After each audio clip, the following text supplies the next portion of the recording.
మహాత్ములైన ఏమైంది? సో మీరందరూ కూడాను ఇప్పుడు నేను ఏదైతే చెప్తున్నానో సాధు పురుషులారా, మీరందరూ కూడా సావధానంగా వినండి. ఎక్కడైనా ఒక రాజులాగా ఒక ఏమంటారు ఆయన, మీరు వినాలి తప్పకుండా అలా అని చెప్పట్లేదు, వాళ్ళని విజ్ఞప్తి చేస్తున్నాడు. సావధానంగా వినండి నేను ఏదైతే చెప్తున్నానో, ఇది కరెక్టా కాదా. ఎందుకు అంటే ఎప్పుడైతే ఎవరికైనా ఒక జిజ్ఞాస నేర్చుకోవాలని ఉన్నా కానీ, ఏది అంటే నేను చెప్పేది కరెక్టా కాదా అనేది ఉన్నది అంటే, అది ఎవరి దగ్గరికి వెళ్ళి చెప్పాలి మనం? మహాత్ముల దగ్గరికి వెళ్ళి ఇలా అనుకుంటున్నాను, ఇలా చేద్దాం అనుకుంటున్నాను, ఇది కరెక్టా కాదా, ఇలా ఒకళ్ళు అడిగారు మనకి. ఎవరు? మనకు అసలు భాగవతం స్టార్ట్ అయిందే ఆ విధంగా. ఎవరు పరీక్షిత్ అడుగుతారు? మహారాజ్. పరీక్షిత్ మహారాజ్. పరీక్షిత్ మహారాజ్ ఎవరిని అడుగుతారు? గురువుని సుఖ అడుగుతారు మహర్షి. మాతాజీ. సుకుమహర్షి రాకముందు అడుగుతాడు.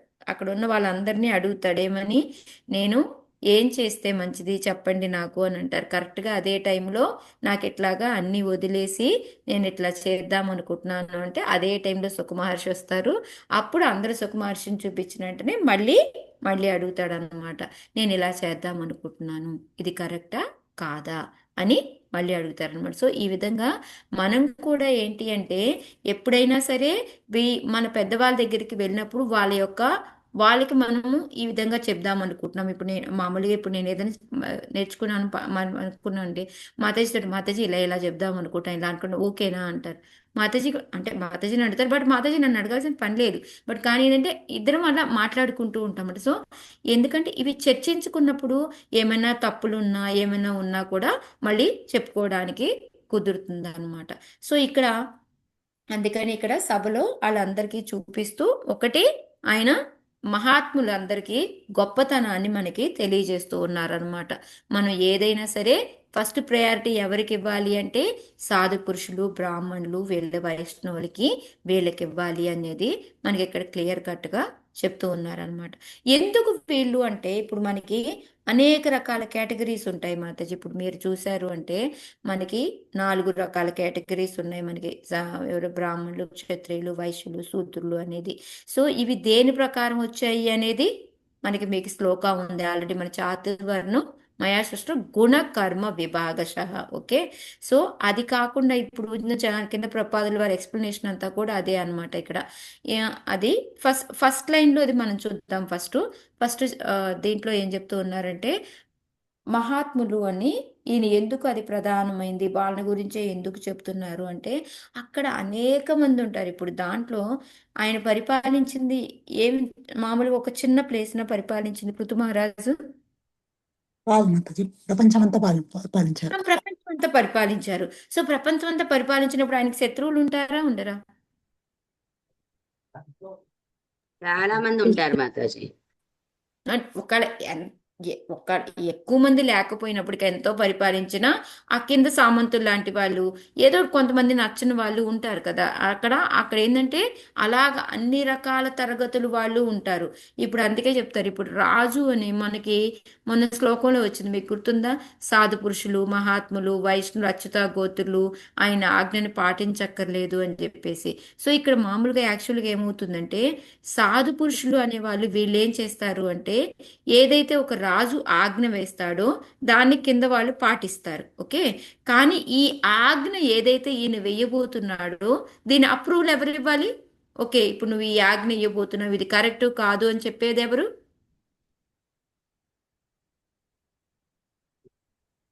ఎవరు చెప్తారు ఆయనకి? ఇది గురువు మాతాజీ. వాళ్ళు బ్రాహ్మణులు కానీ గురువులు కానీ బ్రాహ్మణులు. ఋషులు కానీ వీళ్ళు అప్రూవ్ చేస్తారు. వీళ్ళు అప్రూవ్ ఏ విధంగా చేస్తారు? దేని ప్రకారంగా అప్రూవ్ చేస్తారు వీళ్ళు? ధర్మ ప్రకారం. శాస్త్రబద్ధంగా. ధర్మ ప్రకారం. శాస్త్రబద్ధ సాధు శాస్త్ర గురు. ఓకే. సో ఈ మూడిట్లో చూసుకొని అది ఉందా లేదా అని చూసుకొని వాళ్ళు దాన్ని అప్రూవ్ చేస్తే, అప్రూవ్ చేసినప్పుడు ఈ ఆజ్ఞను అప్పుడు ఆయన బయటకు వదులుతాడు. ఈ మిగతా వాళ్ళందరూ కూడా దాన్ని ఫాలో అవ్వాలి అనమాట. సో ఈ విధంగా రకరకాల తరగతులు వాళ్ళు అనేది మనకు ఉంటారనమాట. కానీ ఆయన ఏంటంటే దానిలలో కూడా ఈ సాధు పురుషులు అనేవాళ్ళు, ఇప్పుడు నేను చెప్పేది మీరు సావధానంగా వినండి, విని ఏదైనా తప్పు ఉంటే నాకు చెప్పండి అనేది ఆయన క్లియర్ కట్గా అడుగుతున్నారు అనమాట. ఇంకా నిజంగా నేర్చుకోవాలి, ఇంకా ఏమైనా చెయ్యాలి అనుకునే వాళ్ళకి అలాంటి వాళ్ళ దగ్గరికి వెళ్ళి చెప్పి వాళ్ళతో అడుగుతాం అనమాట. ఇంకా ఏమన్నా ఉందా, ఇంకా ఏమన్నా చెప్పచ్చా, ఇంకా ఏమన్నా నేర్చుకోవచ్చా అనేసి. సో అది ఇక్కడ మనకి ప్రభుపాదుల వారు ఇక్కడ ఏంటంటే, అక్కడ ఎంతో మంది ఉన్నప్పటికీ కూడా ఆయన సాధు పురుషులకే ఎందుకు ఇచ్చారు వాళ్ళకి అంత ఎక్కువ ప్రయారిటీ అనేది మనకి ప్రపాదుల వారు చెప్తూ ఉన్నారనమాట. ఓకే, ఎందుకంటే రకరకాల శత్రువులు ఉంటారు వీళ్ళందరూ ఉన్నప్పటికీ కూడా, ఎందుకంటే మిగతా వాళ్ళకి ఏంటంటే కొంచెం అసూయ అనేది ఉంటుంది కాబట్టి, సో ఆటోమేటిక్గా ఏంటంటే ఆ ఆ, ఏమంటే పృథువునకు సాధు వర్తనలతోనే అక్కర ఉన్నందున అతడు అసూయాగ్రస్తులను పట్టించుకొనక మొట్టమొదట గౌరవములనే సంబోధించెను. సో ఎవరైతే ఉన్నారో వాళ్ళకే ఆ గౌరవాన్ని ఫస్ట్ సాధు పురుషులకే ఇచ్చారు అని చెప్పేసి చెప్తూ ఉన్నారనమాట. సో ఇంకోటి వినమ్రత. ఇంకోటి, ఒక రాజుగా ఆయన అక్కడ శాసించటం లేదు. ఏం చేస్తున్నాడు ఆయన? విజ్ఞప్తి చేస్తున్నాడు వాళ్ళని. ఓకే, ఇప్పుడు వినండి, నేను చెప్పేది నమ్రతగా వినండి, నేను చెప్తుంది కరెక్టో కాదో చూడండి అనేసి ఆయన ఎంత ప్రపంచాన్ని పరిపాలించే పెద్ద చక్రవర్తి అయినా కూడా ఎక్కడా కూడా కొంచెం కూడాను మనకి గర్వం అనేది కానీ ఏమీ లేకుండా ఆయన ఒక ఆజ్ఞలాగా కాకుండా చక్కగా వాళ్ళకి వినమ్ర భావంతో చెప్తూ ఉన్నారనమాట. సో అది ఇంకా సమ్మతిని కూడా అడుగుతూ ఉన్నాడు, మీరు వినేసి నాకు తప్పక తెలియచేయండి అని చెప్పేది ఇంకోటి చెప్తూ ఉన్నారనమాట. సో ఇక్కడ ఏంటంటే ప్రపాదుల వారు ఆయన మళ్ళీ చెప్తూ ఉన్నారనమాట, మనకి ఈ భౌతిక జగత్తులో అనేది మనకి ఫోర్ ఏమంటారు, మనకి నాలుగు ఏమంటారు మరి, నాలుగు దోషాలు అనేవి ఉంటాయి కదా మన అందరి దగ్గర కూడాను. కానీ ఇప్పుడు ఆ నాలుగు దోషాలు పృథు మహారాజుకి వర్తిస్తాయా? లేదు మాతాజీ. సామాన్యంగా ఆయన లెక్కేసుకోవచ్చా మనం? లేదు. లేదు. లేదు. ఆ ఫస్ట్ ఆ నాలుగు దోషాలు ఏంటి? ఊరికే రివిజన్ లో అదే తప్పు చేయాలనుకోవటము, ఓకే. మనకి అసంపూర్ణ ఇంద్రియాలు, ఉమ్, ఇతరులను మోసం చేద్దాం అనుకోవటము, ఉమ్. మోసం చేసే స్వభావం కలుగుతాం, ఇంకొకటి అబద్ధాలు చెప్పడం, భ్రాంతికి లోనవటం. భ్రమ. ఎస్ మాతాజీ, లీలారాణి మాత. అదే ఇంగ్లీష్ లోనే వస్తాయి కదా, తెలుగులో ఎలా ఉంటుందా అనుకున్నాను. కరెక్ట్గా చెప్పారు, very good Mataji. Okay, so అలా ఏంటంటే ఒక సామాన్య మానవుడు ఇప్పుడు నిజంగా చూడండి మాతాజీ, మనకి ఎవరికైనా మనం చెప్పుకున్నాం, మనకు కొంచెం ప్రయారిటీ ఇచ్చేసి మనకు కొంచెం ఎక్కువ రెస్పెక్ట్ ఇచ్చి మనం ఒక హై పొజిషన్లో ఉన్నాం అనుకోండి, మనల్ని మనం చిన్నగా చేసుకొని ఉండగలుగుతామా అసలు మనం? నేను ఇప్పుడైతే ఏమో నేను తగ్గున్నానేమో నాకు తెలియదు, కానీ నేను ఇప్పుడు ఒక 25 ఏళ్ళ నుంచి నేను బయటే ఉంటున్నాను మాతాజీ. ఫస్ట్లో ఖతార్లో ఒక 10 ఏళ్ళు ఉన్నాము, ఇప్పుడు ఇక్కడ ఒక 16 ఇయర్స్, సో 26 ఇయర్స్ నుంచి బయటే ఉన్నాను. సో ఆ రోజుల్లో అంటే మా ఊర్లో ఎవరు పల్లెటూరు, మా ఊర్లో పెద్దగా ఎవరు ఉండేవారు.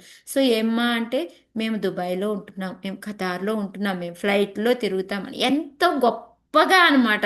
ఇంక వాళ్ళు అడిగినా అడగపోయినా మేము ఖతార్లో ఉంటాం, మేము దుబాయ్లో ఉంటాం, మాకు అక్కడ ఇలాగా, మాకు ఇక్కడ ఇలాగా, ఇక్కడ కన్నా అక్కడ ఎంతో బాగుంటుంది ఇలా అనేసి, అంటే మన గొప్పతనం చెప్పుకోవడానికి పాకులాడుతూ ఉంటాం కదా, అది అనేది లేదు అని చెప్పడానికి అనమాట ఇక్కడ. సో మనం ఇప్పుడు భ్రమలో ఉండి ఓ మేమేదో ఎక్కడో గొప్ప అనుకుంటూ ఉంటాం, అలాంటివి ఏమీ కూడా లేకుండా ఆయన ఎంత వినమ్రంగా మాట్లాడాడు అనేది ప్రపాదుల వారు మనకి చెప్పాలి అని చెప్పి చూస్తూ ఉన్నారనమాట. ఓకే, సో ఇక్కడ ఏంటంటే మెయిన్గా భక్తి వినోద్ ఠాకూర్ ఒక చెప్తారు మాతాజీ, మనకి 8 రకాలైన మర్యాదలు ఉంటాయన్నమాట. ఓకే, ఒక అంటే 8 రకాల వాళ్ళకి. సో వాళ్ళు ఎవరెవరు ఎట్లా ఇవ్వాలి అంటే, ఫస్ట్ది వచ్చేసి మనము నమ్రత ఇది నరమర్యాద అంటాం. అంటే ఒక మనిషిగా ఎవరైనా అంటే, ఎందుకంటే ఆ మనిషి అనేది జన్మ ఎంతో మనకి చెప్తా ఉంటారు కదా, ఆ ఎప్పుడో ఎన్నో జన్మలు ఎత్తితే గాని మనకి ఈ మనిషి జన్మ అనేది రాదనమాట. ఏంటో ఆ రేర్ అనమాట అది రావటం. సో అందుకని ఏంటంటే, ఒక మనిషిగా జన్మెత్తారు అంటే వాళ్ళకి మర్యాద ఇవ్వాల్సిందే. నువ్వు మనిషివిరా, గొడ్డు కాదురా అన్నట్టుగా మనకేంటంటే ఆ జంతువుతో పోల్చుకుంటే మనిషికి మనము ఎక్కువ మర్యాద ఇవ్వాలి. ఒకరికని నర మర్యాద అనమాట. నెక్స్ట్ వచ్చేసి సభ్యత్వ మర్యాద అంటారు. అంటే ఏంటంటే, మనలో ఉన్న మంచి లక్షణాలు, మన ఏంటో ఒక కల్చర్డ్గా బాగా ఉండి మంచి లక్షణాలతో ఉంటాం కదా, సో అలాంటి వాళ్ళని చూస్తే కూడా ఆటోమేటిక్గా మనం మర్యాద ఇవ్వాలన్నమాట. అలాంటి వాళ్ళు వస్తే అని గొప్ప వాళ్ళు, అంత మంచి మంచి వాళ్ళు వీళ్ళు, వీళ్ళకి మనం మంచి మర్యాద ఇవ్వాలి అని చెప్పేసి అదనమాట. మూడోది వచ్చేసి మనకి రాజు మర్యాద అనమాట. అంటే రాజు అనే అతను మనకి భగవంతుడి యొక్క ప్రతినిధి. సో అందుకని ఆటోమేటిక్గా అతను వచ్చినప్పుడు నుంచోవాలి. మనకి ఎగ్జాంపుల్ ఏంటి, సనాతన గోస్వామి గుర్తుందా మీ అందరికీ? చైతన్య చరితామృతాలో ఎప్పుడైతే వాళ్ళ రూపగోస్వామి వెళ్ళిపోతాడు, సనాతన గోస్వామి అక్కడే ఉండిపోతాడు. కానీ ఆయనకి ఏంటంటే ఏమి చెయ్యాలి అని అనిపించదు. సో అందుకని రాజ్యం దానికి వెళ్లకుండా, మినిస్టర్ దానికి వెళ్లకుండా ఆయన ఇంట్లోనే ఉండి భాగవతం అన్ని చదువుతూ ఉండుంటాడు అనమాట. సో అందరూ కూడా కంప్లైంట్స్ చేస్తూ ఉంటారు ఇట్లా చేస్తున్నాడు అని చెప్పి. అయినా సరే అబ్జర్వ్ చేద్దాము అని రాజు స్వయంగా వస్తాడు. వచ్చినప్పుడు సనాతన గోస్వామి ఏం చేస్తాడు? లేచి నిలబడ్డాడు. లేచి నుంచి లేచి ఉంటాడు.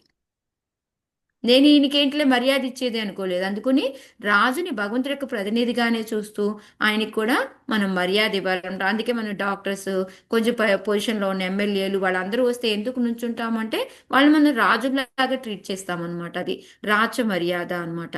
నెక్స్ట్ వచ్చేసి రాజు మర్యాద. నెక్స్ట్ విద్య. ఎవరి దగ్గర అయితే విద్య ఎక్కువ ఉంటుందో వాళ్ళకు కూడా, అందుకే కలెక్టర్స్ ఉన్నా, డాక్టర్స్ ఉన్నా, వాళ్ళకి మనం ఎందుకు నుంచుంటాము అంటే ఇదంతా మనకి వెనకటి రోజుల్లో ఉన్నది నేర్పింది అనమాట. ఇప్పుడిప్పుడు పోయి మనం అంతా కూర్చుంటున్నాం కానీ వాళ్ళకి ఏంటి మర్యాద ఇవ్వాలి అని.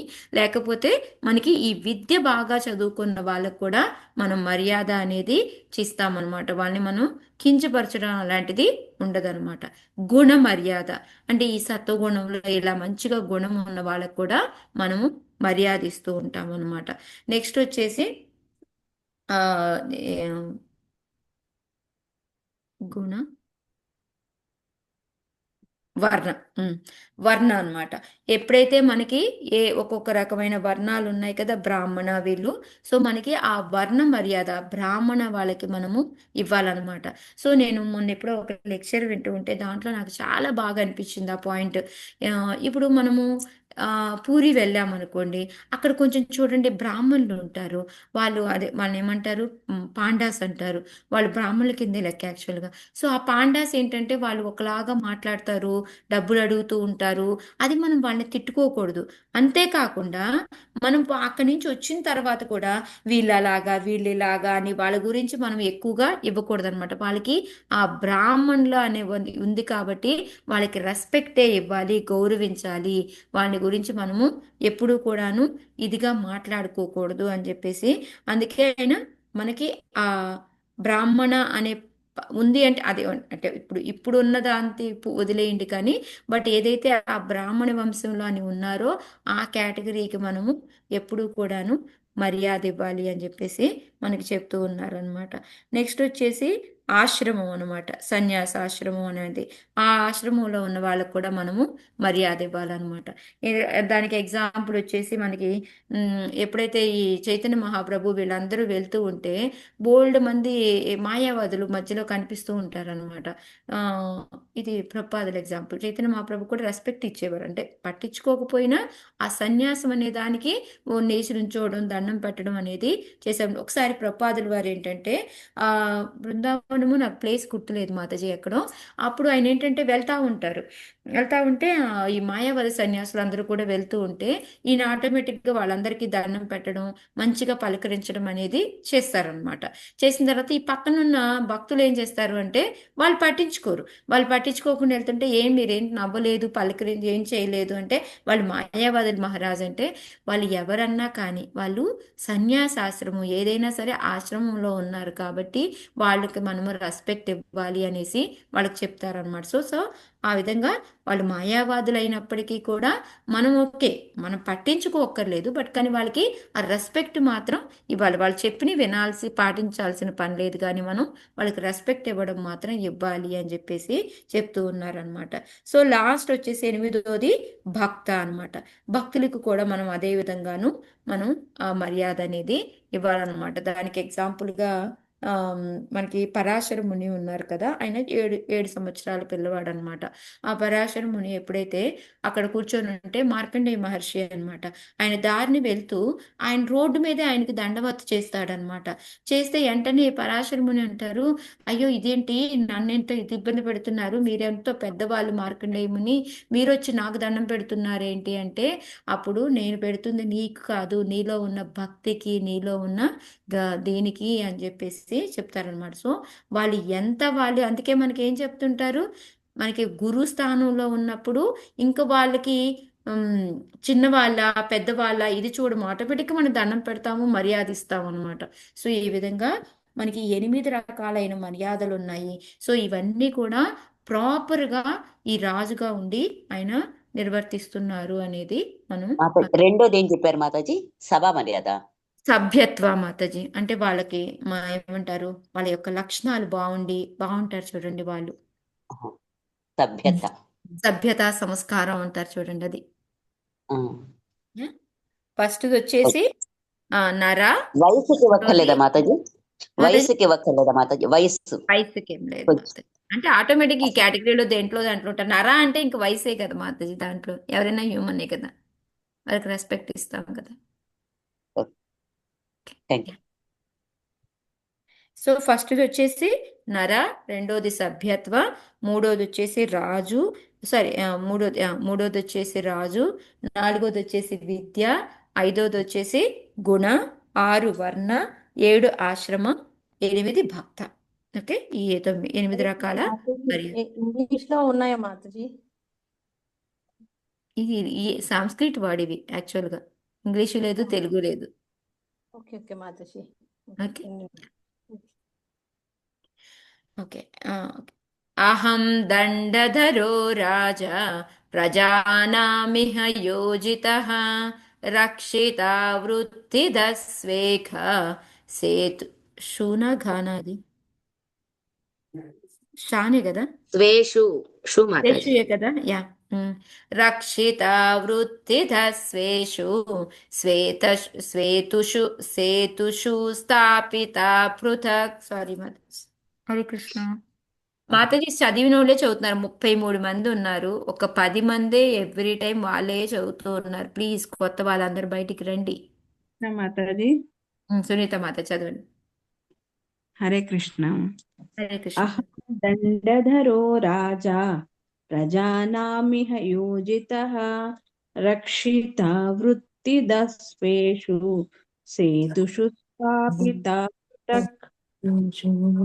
పలకసాగెను, దేవదేవుని అనుగ్రహముచే ఈ లోకమునకు నేను కొంచెం పైకి అంటారు మాతాజీ, అన్నాను కనబడలేదు. మాతాజీ, కనిపించట్లేదా? ఇప్పుడు కనిపిస్తుంది. నేను రాజుగా నియమింపబడి తిని ప్రజలను పాలించుటకు, అన్ని ఆపదల నుండి వారికి రక్షణమును కల్పించుటకు, వేదములచే నెలకొల్పబడిన వర్ణములు అనుసరించి వారికి పని కల్పించుటకు నేను రాజదండమును పట్టి తిని. Hare Krishna. Thank Hare you. Krishna. So ఇక్కడ ఇప్పుడు మృదు మాట్లాడడం మొదలు పెట్టారనమాట. సో ఇందాక మర్యాద ఏ విధంగా ఇచ్చారు ఏంటి అవన్నీ కూడా వాళ్ళందరూ సాధు పురుషులకి మస్ట్ ఇవ్వాలి, వాళ్ళకి ఇచ్చారు, ఇవన్నీ కూడా మనం తెలుసుకున్నాము. సో ఇప్పుడు ఆయన చెప్పడం మొదలు పెట్టారంటే ఎంత ఫస్ట్ పదం ఏం అడిగారు ఆయన చూడండి, దేవదేవుని అనుగ్రహం. సో మనకి ఫస్ట్ మనం ఒక్కటి మెయిన్గా నేర్చుకోవాల్సింది ఏంటి అంటే, భగవంతుడి యొక్క అనుగ్రహం లేకుండా మనం ఏమీ చేయలేము. ఇప్పుడు నేను ఏదో పెద్ద గొప్పగా మాట్లాడాను, ఇదంతా నాదే అనుకున్నాం అనుకోండి, ట్రాష్ ఇదంతా. భగవంతుడు ఆ టైంకి నాకు గుర్తివ్వాలి, నేను చదివింది గుర్తు తెచ్చుకోవాలి, దానికి నాకు మళ్ళీ జ్ఞానం ఇచ్చి నాతో మాట్లాడిచ్చి ఇవన్నీ చేయించాడు అంటే అది భగవంతుడి యొక్క శాంక్షన్ చేయడం వల్లనే. సో ఇక్కడ రాజుగా ఈయన ఏం చెప్తున్నాడు అంటే, నాకు దేవదేవుడి అనుగ్రహం వలన నేను ఈ రాజుగా నియమింపబడ్డాను. ఈ లోకానికి నేను రాజుని, ఈ ప్రపంచాన్నంతా నేను ఏలాను, నేను గొప్పవాణ్ణి అని చెప్పలేదు చూడండి. స్టార్టింగ్ పదమే భగవంతుడిని తలుచుకుంటూ, భగవంతుడి అనుగ్రహం వలన. నేను చెప్తుంటాను కదా, కొంతమంది మాతాజీస్ ప్రోగ్రామ్ ముందు వస్తారా అంటే Krishna willing we will come అని పెడతారు. అంటే భగవంతుడు తలిస్తే మేము వస్తామండి అని చెప్తూ ఉంటారు. సో మనం రావడానికి ట్రై చేస్తాము, బట్ భగవంతుడు, ఎందుకంటే ఒక్కొక్కసారి ఏమవుతుంది, మనం ఏ విధంగా అయినా సరే నేను ఈ రోజు వెళ్తాను అనుకుంటాం, ఏమవుతుంది ఆ రోజే ఏదో చిన్న చిన్న పనులో ఇబ్బందులో ఏదో ఏదో ఒకటి వస్తుంటాయి. వస్తుంది, గెస్టులు వస్తారు టైం తెలియకుండానే, లేకపోతే ఇంకో పని వస్తుంది, లేకపోతే ఒకసారి మర్చిపోతాము, ఏదో ఒకటి అవుతుంది. సో అక్కడ ఏంటంటే భగవంతుడి యొక్క అనుగ్రహం. సో ఇప్పుడు బాంబే చూడండి, ఎంతమందో హీరోలు అవ్వాలి, యాక్టర్లు అవ్వాలి అని వెళ్తారు, ప్రతి ఒక్కళ్ళు అయిపోతారా యాక్టర్లు ఫేమస్? అవరు. కొంతమంది అవుతారు, ఎందుకంటే అది భగవంతుడి యొక్క అనుగ్రహం ఎవరికి ఉందో వాళ్ళకే ఫేమస్ అవుతారు, వాళ్ళే హీరోలు అవుతారు, హీరోయిన్లు అవుతూ ఉంటారు అనమాట. అలాగే ఇప్పుడు మనలో చూసుకున్నాం అనుకోండి, అందరూ భక్తి చేస్తారు, అందరూ చాలా బాగా చెప్తారు, అయినా సరే కొంతమంది క్లిక్ అవుతారు, కొంతమందికి ఆ పేరు ప్రతిష్టలు అనేవి వస్తాయి, కొంతమందికి రావు. ఇప్పుడు నేను నిజంగానే యూట్యూబ్లో నేను లెక్చర్స్ కోసం వెతుక్కుంటూ ఉంటాను కదా, ఎంత మంచి మంచి లెక్చర్స్ ఉంటారో, వాళ్ళకి వ్యూయర్స్ చూసామనుకోండి 10, 12, 14. కానీ ఇప్పుడు మనం స్పెషల్ లెక్చర్స్ అంటే ఏంటి? ఆ, రా మనకి గబుక్కుని గుర్తొచ్చేవి ఎవరుంటారు? మనకి ఇప్పుడైతే ప్రభానంద ప్రభు, గౌరాంగ దర్శన్ ప్రభు అనేసి, ఆ, ఆ, గీతాయ ఇంకా సేవిని మాతాజీ. ఇతాయి సేవని మాత అంటే అట్లా ఆ పేర్లు పేర్లు కొంచెం మనకి ఏంటంటే లిమిటెడ్ గానే మనం తెలుసు, ఎందుకంటే వాళ్ళు ఫేమస్ అయి ఉన్నారు కాబట్టి మనకి తెలుసు. కానీ మీరు డీప్ గా వెళ్ళి మీరు ఒక లెక్చర్, ఒక శ్లోక నెంబర్ కొట్టి నాకు లెక్చర్ కావాలి అని అడగండి, 100 లెక్చర్స్ వస్తాయి. కొన్ని అంటే కొంతమంది అందరూ ఉండరు, బట్ దాంట్లో ఎంతో మంది చాలా బాగా మాట్లాడే ఉండి. ఇప్పుడు నేను ఎన్నో లెక్చర్స్ వింటూ ఉంటాను, దాంట్లో కొత్త కొత్త వాళ్ళు అదే మాత చెడుతుంటారు, ఎప్పుడు ఎక్కడంటావమ్మా, ఎట్లా వస్తుందమ్మా నీకు, ఎక్కడ తెలుస్తున్నాయమ్మా ఇవన్నీ అంటారు.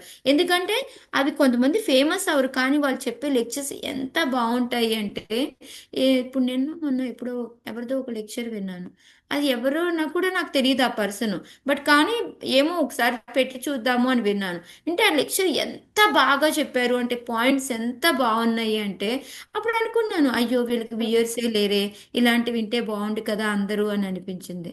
సో ఈ విధంగా అంటే మనకి కొంతమందే ఫేమస్ అయ్యారు, కానీ చాలా మందికి అవ్వరు. అది ఎందుకంటే భగవంతుడి అనుగ్రహం లేదు కాబట్టి అక్కడి వరకే ఉందన్నమాట. సో ఈ విధంగా ఏంటంటే మనం ప్రతిదానికి భగవంతుడి యొక్క అనుగ్రహము అనేది, అది మంచిగా జరిగినా చెడుగా జరిగినా దేనికి జరిగినా భగవంతుడి యొక్క అనుగ్రహం అనుకోవాలి అనేది మెయిన్గా ఫస్ట్ లెసన్ మనకి పృథు మహారాజు నేర్పుతున్నారు అనమాట. ఓకే, సో అందువలన నేను రాజుగా నియమింపబడాను, దేవుడి వల్లనే ఇదంతాను అని చెప్పారు. సో ఆ చెప్పి నా డ్యూటీలు ఏంటి అనేది మళ్ళీ రీకలెక్ట్ చేసుకుంటున్నారు అనమాట. ఏం చేయాలి నేను? ప్రజల్ని పాలించాలి, వాళ్ళని అన్ని ఆపదల నుంచి వాళ్ళకి రక్షణ అనేది నేను కలిగించాలి అని చెప్పి చెప్తున్నారు. ఇంకా మూడోది ఏం చెప్తున్నారు? ఏదైతే ఎన్ని రకాల వర్ణాలు ఉన్నాయో మనకి ఈ వేదసారం ప్రకారంగా మనకి గుణకర్మ విభాగశః అనేసి ఆశ్రమాలు వర్ణాలు ఏమున్నాయో వాళ్ళకి తగ్గ పని నేను కల్పించి, అప్పుడే నేను కల్పించుటకు నేను రాజదండమును పట్టెత్తిని. అంటే నా డ్యూటీ ఏంటి అంటే, ఇప్పుడు నన్ను రాజుగా నియమించారు, భగవంతుడు అనుగ్రహం ఇచ్చి నాకు, సో నేను చేయాల్సిన పనులేంటి? ప్రజల్ని చక్కగా పరిపాలించాలి. ఎప్పుడు అందుకే ఏం చెప్తుంటారు వాళ్ళు, రాజుని ఎక్కువగా ఏమడుతుంటారు ఆయన? పితృల తండ్రిలాగా అన్నమాట ఆయన మనకి, పితృవత్సల అని చెప్పి చెప్తూ ఉంటారనమాట. సో ఆ విధంగా ఏంటంటే ఒక తండ్రిలాగా వాళ్ళందరినీ చక్కగా పరిపాలించాలి. అలాగే కాకుండా వాళ్ళకి ఏవైతే ఆపదలు ఉంటాయో వాటన్నిటి నుంచి కూడా వాళ్ళని రక్షణ కలిగించాలి. సో ఆపద అంటే మనం ఏమనుకుంటాము? ఏవో చిన్న చిన్న ప్రాబ్లమ్స్ అనుకుంటాం, కానీ అసలు ఆపద ఏంటి మనకి? వర్షాలు పడకపోవడము. ఆ? మాతాజీ, అంటేనే ఆ మూడు జన్మమృత్యు క్లేశాలు. జరవ్యాధి మాతాజీ, జన్మమృత్యు జరవ్యాధి అసలు ఆపద. ఎస్ మాతాజీ, అవి రియల్ అయిన ప్రాబ్లమ్స్ మాతాజీ, ఆపదలు మనకి, మిగతావి ఏమీ కాదు. సో వీటి నుంచి కూడా ఆయన రక్షణ కల్పించాలి అంటే ఇంక దిక్కెవరు మనకి? భగవంతుడు అనమాట, అంటే భగవంతుడి గురించి. సో అందుకని ఇంకోటి వర్ణాశ్రమ విభాగం, అంటే దాని ప్రకారంగా వాళ్ళ వర్ణాశ్రమం ప్రకారంగా పనులు చేసుకోవాలి అని. నిజంగా ఇప్పుడు వర్ణాశ్రమం ప్రకారం పనులు చేయకపోతే ఏమవుతుంది మాతాజీ? Any problem? మిమ్మల్ని క్వశ్చన్. హరే కృష్ణ మాతాజీ. ఒకవేళ వాళ్ళు పంటలు పండించలేదు అనుకోండి, మనం ఏం తింటాం మాతాజీ? తినడానికి ఏమి ఉండదు కదా. ఏమన్నా వస్తువు కావాలంటే ఆ పని చేయకపోతే ఆ వస్తువు ఏమి ఉండదు కదా. అలా ఏదైనా షార్టేజ్ వచ్చేస్తాయి వాళ్ళు ఎవరు చేసే పని వాళ్ళు చేయకపోతే కనుక. ఇప్పుడు బ్రాహ్మణత్వమే చేస్తున్నారు వాళ్ళు, కొంచెం మనకి ఇంకా విజ్ఞానాన్ని ఇవ్వాలి కదా, ఇవ్వకుండా వాళ్ళు దారిని వాళ్ళు ఉన్నారనుకో, ఏమి శాస్త్రం అనేది తెలియదు కదా. అలా ఎవరి వృత్తి వాళ్ళు చేయాలి. హరే కృష్ణ. ఏమవుతుందంటే ఎవరి వృత్తి వాళ్ళు చేయకపోతే ఏం జరుగుతుందంటే, ఒక చిన్న ఎగ్జాంపుల్ చెప్తాను నేను మీకు. ఇంతకుముందు మీకు చాలాసార్లు చెప్పాను, అది కాకుండా ఇప్పుడు కొత్తగా ఇంకోటి నేను లెక్చర్లో విన్న చెప్తాను. ఆమ్, ఏంటంటే ఇప్పుడు చూడండి వెనకటి రోజుల్లో మా చిన్నప్పుడు చూసాము అంటే చక్కగా ఇంట్లో గేదెలు, ఆవులు, ఎద్దులు అన్నీ ఉండేవి. ఒక బండి ఉండేది. సో రోజంతా కూడాను ఏ రోజు మా అమ్మ నాన్న వాళ్ళు ఖాళీగా కూర్చొని టీవీ చూశారు. అట్లా నేను మనుషుల్ని తీసుకునేవాళ్ళు. పొద్దున్నే మా అమ్మ లేచేది. మాకు గబగబా మాకంతా వంటలు వండి పెట్టేది. జీతగాళ్ళు వాళ్ళందరికీ ఏమేమి పెట్టాలో వాళ్ళకి పెట్టేసి పని మనుషుల్ని తీసుకొని పొలం వెళ్ళిపోయేది. మళ్ళీ అక్కడి నుంచి మళ్ళీ సాయంకాలం ఎప్పుడుకో వచ్చేది. మాకు వండి పెట్టి అన్ని పెట్టి వెళ్ళేది. మళ్ళీ సాయంకాలం వచ్చేది. సాయంకాలం వచ్చినంటే మళ్ళీ ఇల్లు ఊడ్చుకోవడం, మళ్ళీ పని చేసుకునేది, మళ్ళీ వంట వండేది, మళ్ళీ పెట్టుకొని తినటం, పడుకోవడం, మళ్ళీ వెళ్ళడం. సో ఇంతే. ఇప్పుడు ఏమవుతుంది? ఇప్పుడు ఏంటంటే ఈ గేదెల పని ఉండట్లేదు, ఆవుల పని ఉండట్లేదు, పొలం పని ఉండట్లేదు. ఎందుకు తగ్గిందంటారు ఇదంతా? మాతాజీ మిషనరీస్ మిషనరీస్ మిషన్లు వచ్చినాయి కదా ఎక్కువైనాయి మాతాజీ. మాతాజీ. ఎగ్జామ్స్ చేస్తున్నారు కదా మాతాజీ, అదర్ ఏమైంది? ఇన్కమ్స్ వచ్చేసినాయి. మిషన్లు వచ్చినాయి. మిషన్లు వచ్చినందువల్ల ఏమైంది? పని తగ్గిపోయింది. మనుషులు పని తగ్గిపోయేటప్పటికి ఖాళీ టైం ఎక్కువైపోయింది. సో ఈ ఖాళీ టైం ఎక్కువైపోయేటప్పటికి ఏమైంది?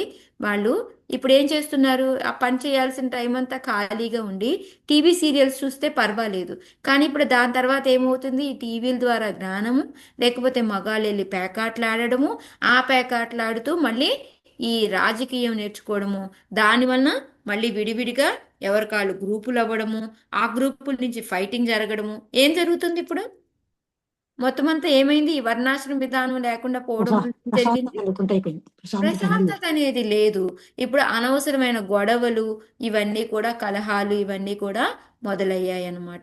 సో ఇది ఒకసారి ఇప్పుడు ఆ, రాధానాథ మహారాజ్ చెప్తూ ఉన్నారు. ఇప్పుడు ఎవరి పని వాళ్ళు చేయకుండా ఉండడం వలన ఏమైందంటే ఇప్పుడు ఈ మిషనరీ వచ్చింది. ఇప్పుడు అంటే దానికి ఎగ్జాంపుల్ ఏంటంటే ఒక ఒక అతను ఉన్నాడు. అతను ఏం చేశాడు అంటే నేను ఒక పెద్ద బిల్డింగ్ కడతాను అని చెప్పేసి వెళ్ళి ఒక పెద్ద బిల్డింగ్ పెట్టాడు అనమాట. సో ఆ పెద్ద బిల్డింగ్ కట్టిన తర్వాత అంత పై ఫ్లోర్లో వాళ్ళు టాయిలెట్లు అవి వెళ్తే అవన్నీ వెళ్ళాలి అంటే ఏంటి? దానికి ఒక గొట్టం పెట్టాడు. సో ఆ గొట్టం నుంచి కిందకి రావాలి. ఇప్పుడు అట్లాగే నీళ్లు కావాలి. నీళ్లు కావాలి అంటే ఏం చేయాలి? గొట్టం ద్వారానే ఎక్కించారు. సో ఇప్పుడు దానికి కలర్లు వేయాలి, సిమెంట్లు. ఇప్పుడు వాటి కోసం ఏమవుతుంది? ఇండస్ట్రీ స్టార్ట్ అయ్యి రబ్బర్ది, రంగులు వేసేవి, ఇట్లాగా ప్రతిదీ కూడా. ఇప్పుడు ప్రతిదీ ఏమవుతుంది? పాలు కావాలి మనకి, ఫ్యాక్టరీ నుంచి మళ్ళీ ఇక్కడికి రావాలి. పాలు అంటే ట్రక్స్ కావాలి. ఆ ట్రక్స్ కావాలి అంటే ప్లాస్టిక్ తయారు చేయాలి. ప్లాస్టిక్ తయారు చేయాలంటే సో ఇలా చెప్పుకుంటూ వెళ్ళారనమాట. సో దీనివల్ల ఏమైంది? ఇన్ని రకాల ఇండస్ట్రీస్ అన్నీ కూడా వచ్చేసాయి. చివరికి ఏమైపోయింది? మొత్తం అతలాకుతలం అయిపోయింది అనమాట. సో అందుకని ఈ వర్ణాశ్రమ విధానం అనేది కరెక్ట్గా ఉండాలి అనేది ఇక్కడ మనకి చెప్తూ ఉన్నారనమాట.